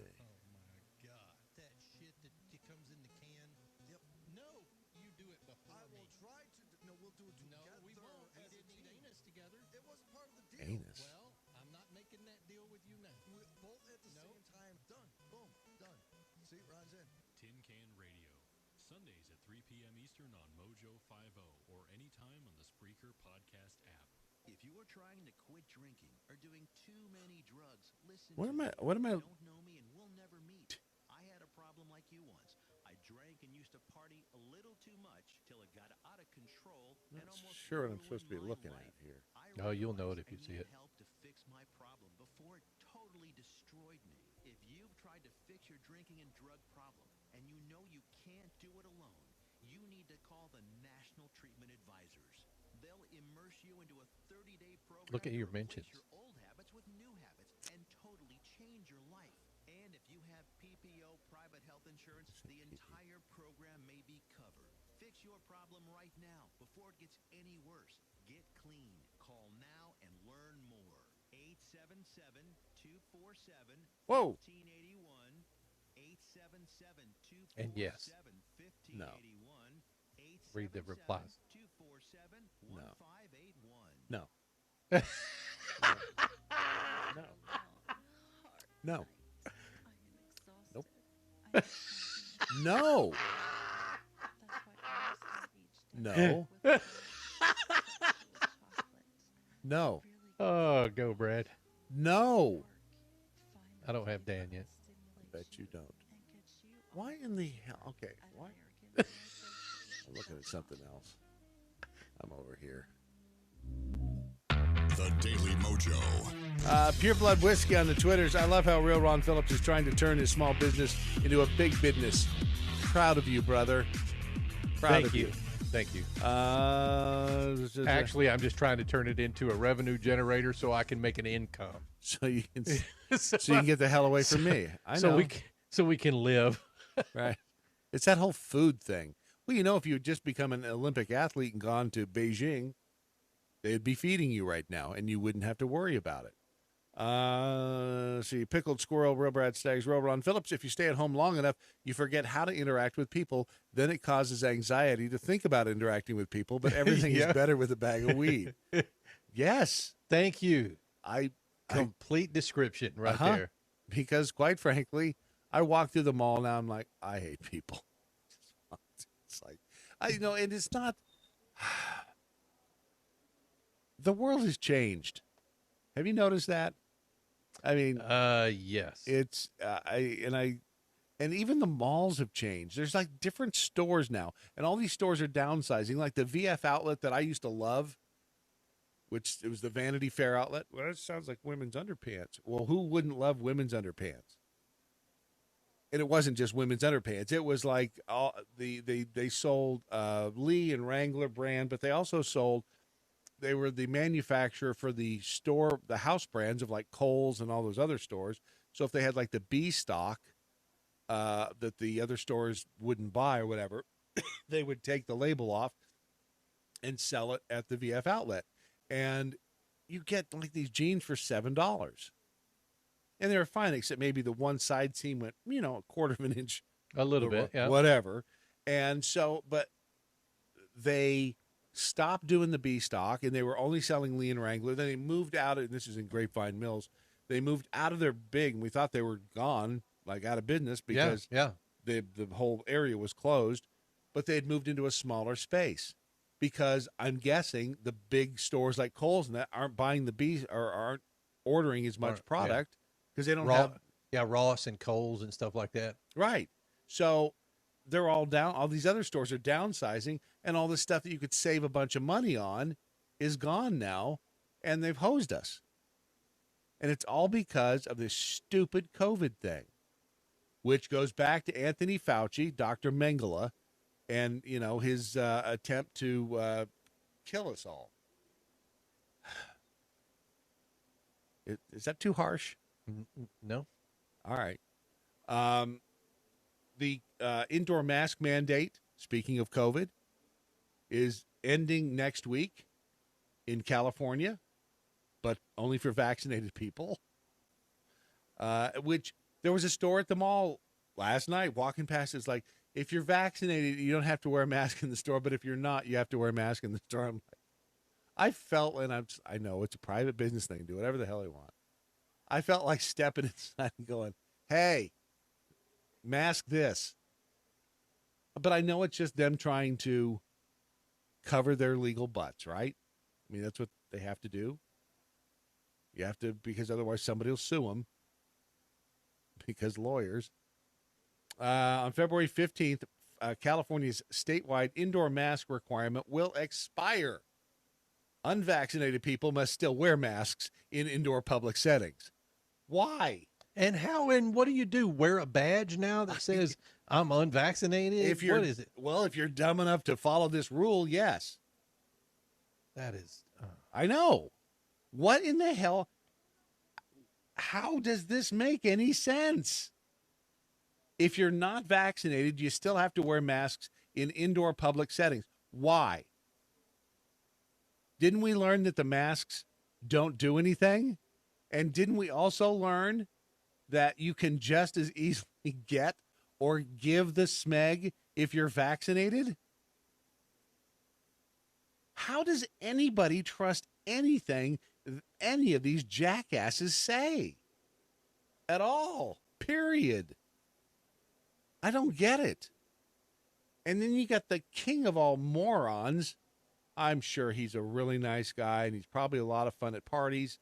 But this one, mask. I mean, masks are very important. Wearing a mask might make people feel a little bit better, and it might even block a droplet. At minimum, wear a mask. Just put a cloth mask over, which actually here and here and here, where you could get leakage in, but it's not providing the perfect protection that people think. So again, minimal, at least one mask, likely a double-ply type of mask. So if you have a physical covering with one layer, you put another layer on, it just makes common sense. Maybe I should put 2 masks on. There's nothing wrong with that, but there's no data that indicates that that is going to make a difference. There are unintended consequences. People keep fiddling with the mask and they keep touching their face. In order to avoid the acquisition and transmission of this virus, which is highly transmissible, you should have uniform wearing of masks on. Anybody, I mean, who can look at this guy and think that he is anything but a snake oil salesman at this point? But there are people who believe that, wow, smartest guy in the room. Yeah, he knows what he's talking about. Just do what he say. Do what he say. It's just so absolutely asinine that anybody would believe anything that any of these people say. And I'm looking for the Leanna Wen. She was on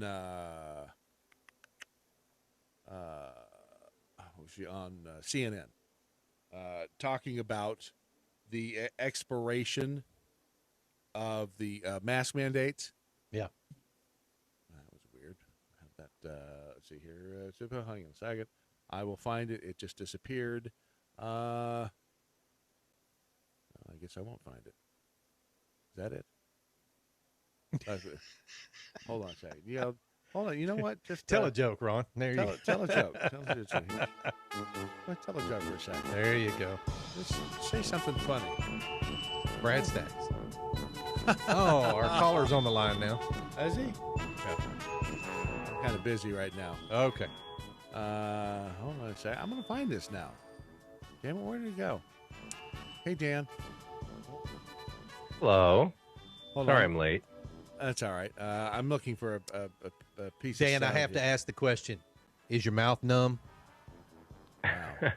No, it is not. Okay. No. He was at the dentist. I was like, he's going to be drooling, giving us an interview. That's great. That's different. That's different from any other day. I don't. Yeah, no. Okay, just nope. Well, I can't seem to find this thing. We were just talking about the flip floppery of Dinklebutt there, Fauci, and the masks. Yeah, wow. It's just, well, isn't it great, guys? Just in time for the midterms, all of the restrictions are going to be going away. Right. I mean, if there's one solace we can take at all this is that because the left is shameless and want to win elections more than anything else, we can expect most of these restrictions to vaporize into thin air over the next few months. Is that not just bizarre? I mean, it really is. I mean, it's good that they're all going away, except there will still be people who the next time these clowns in Washington decide that they're going to mandate something else, some other restriction. These are the first people who will line up. Okay, all right, where do we stand? Don't do what? Right. All right, tell us what not to do, and we won't do it. Yeah, it's really, it's all just so pathetic. I mean, at this point, you look at Youngkin in Virginia. He took action against mask mandates right away. The left went crazy. And, whoa, he's trying to kill everybody. And then now a handful of Democratic governors did the same thing like a week later. Right.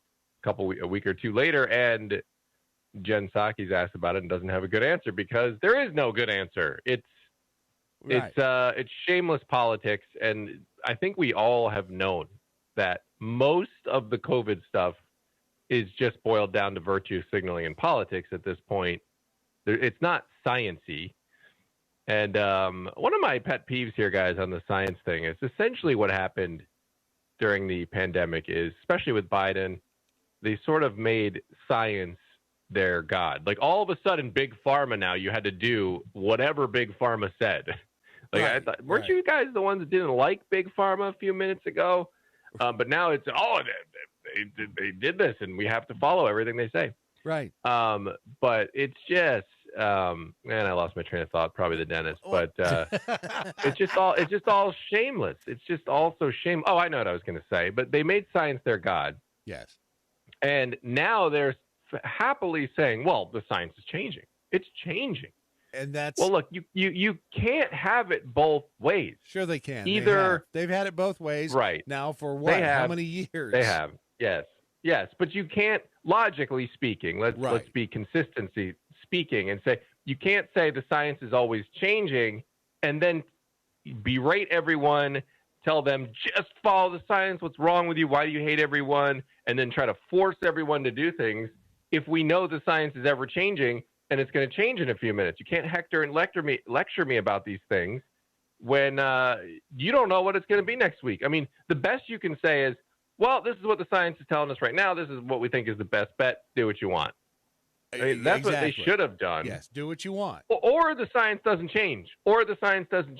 And then you can maybe have more firm ground to stand on. But you can't have both and be consistent. And I finally found this Leanna Wen. She's on CNN and discussing just that. Do you agree with the move? I do. There was and is a time and place for pandemic restrictions, but when they were put in, it was always with the understanding that they would be removed as soon as we can. And in this case, circumstances have changed. She's lying. Yeah. Well, they would be removed when we could. No, they would have kept these in there as long as they possibly could. I mean, it was controlled. Yeah. Well, and if they felt the polls were helping them, if they felt like people were going to go vote and say, we really want these restrictions because these darn Republicans are killing everyone and these unvaccinated people are killing everyone. Right. If that was popular, they'd absolutely be keeping this in. This is all about politics. They know they can't have these restrictions in coming up to the midterms or they are doomed. But by the way, I was cracking up because later on in that clip, she says, we know things, for example, now that there's one-way masking. I almost fell out of my chair with the one-way masking because I think. Hold on a second. I mean, we've been told. I think she says that. Let me see if we're lucky. lucky. Just keep playing the clip. Yeah. It's right after that. Also, the science has changed. We know that vaccines protect very well against Omicron, which is the dominant variant. Everyone 5 and older have widespread access to vaccines.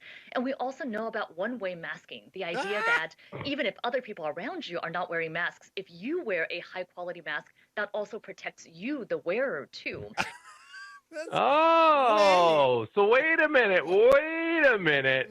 This brand new fancy science that I think everyone else has been wondering why all along, we couldn't just have it be if you wanted to feel safer, wear a mask. You could, but I didn't have to.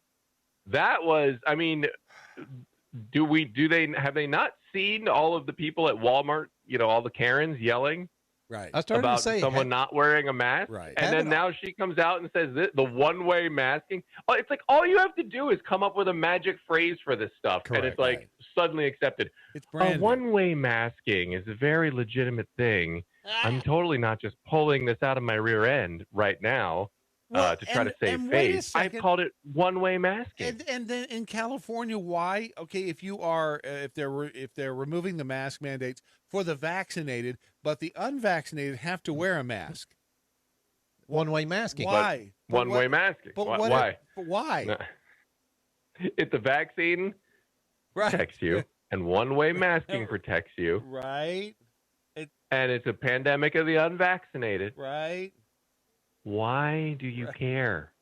Just let them go. Let them do it. In the words of Admiral Kirk, let them die. Let them die. It's just everything they say. Most of what they say contradicts what they just said 10 minutes ago. It is amazing that anyone gives them any credence anymore. I don't. Shameless. My theory is that I think people now, with just the influx of just so much sources out there and the endless scroll of content in your feed, I think people have realized that your best bet is to just say whatever is convenient at the moment and just move on forward. Keep on going. I mean, there are the rare few times where something sticks beyond, the scroll, and it's like, oh, this isn't going away. Right. We really have a problem here. Most of the time, you can get away with just charting a new course and moving on.com. And and I think these guys have realized that. Like, there's just so much information out there. No one has the time to go back and search what they said before. I mean, try Googling like mask stuff now. You won't find anything unless you go into the date range and specifically go back. You're not going to find the old comparisons. You're just going to see a bombardment of things from this week. Yes. Yeah. It gets, if you try to look up specific stuff from a year ago, they do a fairly good job at burying it. Oh yeah, I've tried to compare a lot of things, and it's some of this stuff is hard to find. I'm convinced that Google, and I mean we all know this. I mean, things go down the memory hole. Yep. Things that are damaging to certain people, they know people, and they reach out. Hey. Right. Can we make this one not land on the Google search? Yeah. And there it goes. It's just down the memory hole. It's really a weird time to be alive. It's really the front page at FaithWire, the headline there, ex-NIH director Francis Collins reveals what he believes the government got wrong with the pandemic, and if he ever worries he's misleading people. The answer, is that a 2-word story? Everything and yes. And it's like, it's and Billy did a great job on the story, obviously. Yeah, interesting interview from Billy. And, Collins is one of these figures who's not exactly going to be popular with certain audiences, like a Fauci. Right. And so, he was willing to come on and talk, and so that was good. But it is interesting because he did say that the one thing he was willing to admit was that they didn't do a good enough job early on, saying kind of just what we were talking about. Here's the best recommendations for what we've got right now, but they might change because we're learning about this virus day after day. I really think if they messaged that better, like he's saying at the beginning, that maybe things would have been different. But that's not the message we got. Biden was saying, you've got to follow the science, whatever they say. Right. And so I don't know whose fault that is. I don't know if that's his fault, Collins or Biden's fault or Fauci's fault. I don't know who was leading the charge on messaging, but if they would have come out and said, hey, these are our best recommendations, follow them, to the extent that you wish to follow them, but this is what we think is best right now, I think people would have been way more forgiving. But they made it sound like you were a demon if you didn't do exactly what they said. And we saw that play out, like with the Karens at Walmart and everything else, yelling at people. I don't think that stuff would have happened if their messaging was different. I still think that this was a giant experiment to see how much people would put up with, to see how much I'm sure citizens would do before they started to rebel. And I was stunned at how far we would go, how far we would bend toward our ankles. Yeah. I'm torn because I think it's probably a mixture. Like, I think there are absolutely your progressive hardcore activists in there in various levels of government who are pushing for things like that. They want to see how much, because the Cass Sunsteins of the world with, nudge, how can we control populations to do things that we think are beneficial to the country or whatever. So they're absolutely are. I think we're players that did that and probably pushed those levers. And then I think there were probably actual, others who were just trying to, I think a lot of it's cowardice. You get a lot of politicians who are just coward. They don't want to look like they're doing nothing in a pandemic, right? So yes, we've got to. So you have self-preservation politicians who are cowards, right? And they don't want to look. They don't want to be blamed for when there's a case. They don't have the stomach to stand by their convictions, and and the spine to stand by the things that they, believe in, like Governor Nome, who was like, yeah, no, we're not shutting anything down. We're not doing that. Like, she stood tall during all of that. Right. And took a lot of heat for that. So I think there were a lot. So that you have these self-preservation cowards, and then you have others who are actually activists and trying to push this stuff. And then I think you have health professionals who aren't good at PR, and even though they like to be on TV every day, like Fauci, can't get enough of it. That guy's still going on TV. Oh, he is. All the time. He is. He's milking this thing. I mean, I think he's look, genuine. If there's a guy, he got to make his $400,000. I think he's genuinely. Look, if evil. there's he's got a lot more than 400,000 waiting for him. If with all these speaking engagements that he can have lined up now at this point. I mean, he's milking this for all it's worth now. I mean, there's no reason for him to be on TV and commenting on every story all the time. It's like he is milking this for all it's worth, and look, we all watch a lot of crime shows. I mean, you're looking for a motive here, and I mean, geez, if anybody's got a motive for this thing to stick around, it's Fauci. Oh, absolutely. He's milking this thing for all it's worth. Yeah, he is a media whore. I'll say it, and he loves seeing he loves seeing his face on television. He loves the power. If there was ever evil incarnate, I think it's him, and he's got just enough of that grandfatherly, combed hair, glasses, and a nice suit look. No, he could never be. But no, the guy is, when you look at his background, I think he's evil. I really do. And he would have fit in quite well in Nazi Germany. That may be harsh, but I think it's the truth. I hate to say it, but no, I don't hate to say it. I think it's the truth. But that's just me. Doesn't have to be. It's my opinion. Ought to be yours. We've covered that, haven't we? Have you come up with the new name yet for the 4 and 3 podcast yet? Did I say it right? First of all, no. What? Wait, 4 and 3. Yes, you did. Yeah. You did. I'm sorry. You were throwing him off, Dan. He's been doing this to me every week. I say it, and it's never been. It's probably called the 6 and 8 podcast, isn't it? I don't even know what it is. So 4 and 3. 4 and 3. Who do we appreciate? Right. Have you come up with a new? You're changing the name, right? Is that just? Yeah, we have a new name. I'm just not. We just haven't released it yet. Commanders. You're calling it the Commanders, aren't you? The Commanders. Yes, the Commandos. The commies. The Washington Commanders. Did we talk about that? I can't remember if we talked about this or not. My journey with the Commandos. What? No. I used to be a Redskins fan. Haven't we talked about this? Yes. Okay. I knew you were a Redskins fan. But I left when they abandoned the. And I was like, I still think it was a cave to change the name, like the Redskin part of it. Of course it was. But I thought there was no way they should change the logo. I mean, the logo was made by Native Americans, a Native American activist, right, for the explicit purpose of giving them representation. Right. And so I thought there's nothing negative there. Like, just change. If you think Redskins is derogatory, then go ahead, which they clearly don't, by the way. In their hype video for the new name, right, they must have said Redskins 1,000 times. Like, if it's offensive, if it is now offensive, like, why are you saying it? Right. So even in a retrospective, like you think you'd like, they said it a lot, and right? Jemima. Like, and I'm like, yeah. It's like, if you're retrospective, if you really thought it was offensive, you might have like a quick glimpse of like the old Redskin logo or something, and then just leave it at that. But now they said it like 42 times, so they don't really believe it. So that's irritation number one. But if they would have just changed that to, Warriors or something like that, and then just kept the logo, I think it would have been fine. But they literally did the dumbest thing you could possibly do. I mean, it was really a really bad name.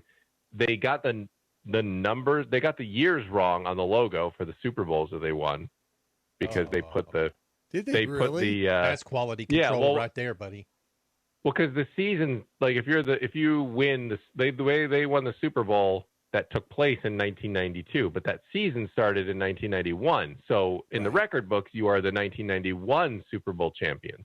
So for your championship banner, you put 1991. You don't put because it's when the season started. Right. And you think the franchise would know this, since but I guess it's been a long time since they've won, so they haven't realized they haven't talked about it. But anyway, so they put all the wrong years on their own logo. I mean, what a disaster. And then a local news helicopter, scooped them on the name reveal.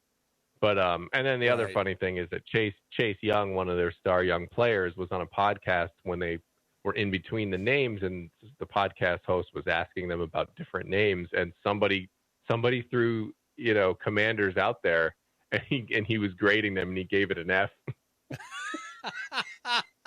he just shook his head. He goes, F. It sounds like a bad movie or something. And then it's the name now. How can you? And he gave it an F. Are you still a fan of them? No. I did something that more fans should do, and that is once they changed the name, I became a free agent fan. I just said, you know that's what? good. You deleted my team. I'm out of here. My team doesn't exist anymore. I'm still a Redskins fan. They don't exist. So all right. I went and I made a big announcement. I had a press conference, and I joined the Indianapolis Colts for the shoe, the fandom. But I have to apologize to any Colts fans out there, because I have a long track record of ruining franchises and players that I follow. Like every time I latch onto them, they do terrible for decades at a time. So, so I apologize for the Colts because they had a disastrous end of their year. Can you let go of the Dallas Cowboys? I'd appreciate it. Right, exactly. I should just go. See, I hate the Cowboys, so I should just start cheering for the Cowboys, because that would guarantee they'd never win anything. Well, it's sad to say that we are out of time, so I'm just going to say the 4-3 podcast, which is soon to be the new Washington Commander podcast, at faithwire.com and at Dan Andros on the Twitter, and we'll talk again next week. All right, guys. See ya. What do you mean it's let's go? The end is what we've reached. That's what you're seeing right now, our end. The end of it all. The end of the Daily Mojo for Tuesday. This is the 8th of February already? Already. What is happening? Yep. Year of our Lord 2022. Anything stick to anything? We'll find out. Let's see. Nights who say, neat. Going Commando with Dan Andros. I like that. That's the new name. Sold. Let's see. Oblivion Flickering, a show title, Force of 3 Radio. Maybe. Consider that. Yeah, and don't forget, if you have a suggestion for the show title, you will, the episode title, rather, you will win absolutely nothing, but, we will steal your glory. And you can just tweet it to us at the end of the program, or before the end of the program. Misbehaved Beaver using the hashtag What I Learned Today. Fauci gave me the creep since day one. No grandfather type at all. Never wanted to sit on his lap? Really? Over in the Facebook chat room, John Kloppenborg, eventually Ron will upgrade to engraving by sharks with frickin' laser beams on their frickin' heads. Yep. I don't doubt that. That's kind of where Ron is headed even as we speak. And hold on, I'm going to see if there's anything on Getter that I can say. And there's really, because I put something on Getter. Oh, yeah, Mojo 50 Radio on Getter. Go out there and follow us. At Real Brad Staggs on Getter. And at just Real Ron Phillips. And just look for Ron's naked avatar on Getter as well. Coming up over most of these Mojo 50 radio stations, it's Abnormal Realities. It's a repeat, so, if you heard it last night, don't bother. Thank Ron you. and his little friend Rocky. Don't forget that we, the people, must in fact hang together, or we shall most assuredly hang separately. And don't you even begin to doubt that they would do that in a heartbeat. 6 Semper Tyrannis, resist stupid, and good night, Doc Thompson. Wherever you are. Bell count? Yes. Next. See ya.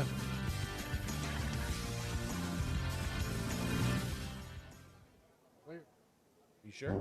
Yep. Are you sure?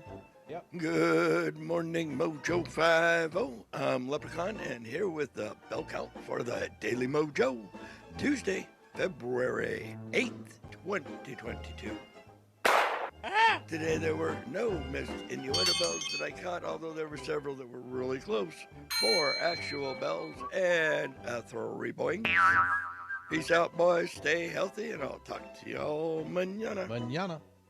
Well, where's he going to be tomorrow? Mañana. That's funny. Let's see here. What? I got to say it myself. No, I don't. I said, no, I don't. Laissez aller. Laissez aller. Laissez aller. That's what you respond when someone says, where you want to go? Laissez aller. On you. No, let's say L.A. Oh, let's say L.A. Sorry. I thought it It's, was let's say L.A. Don't. You know what? On you. You trying to do a joke there? Is that what you're? That was supposed to be Yeah, it funny? wasn't working out, though. Yeah, no. It's a noun. It's unchecked freedom or ease, unrestrained looseness. That does kind of fit, Okay. doesn't it? I mean, if you think guess. about it, it does kind of. Okay, we're done. That is a wrap. Just Bye. get out. Just get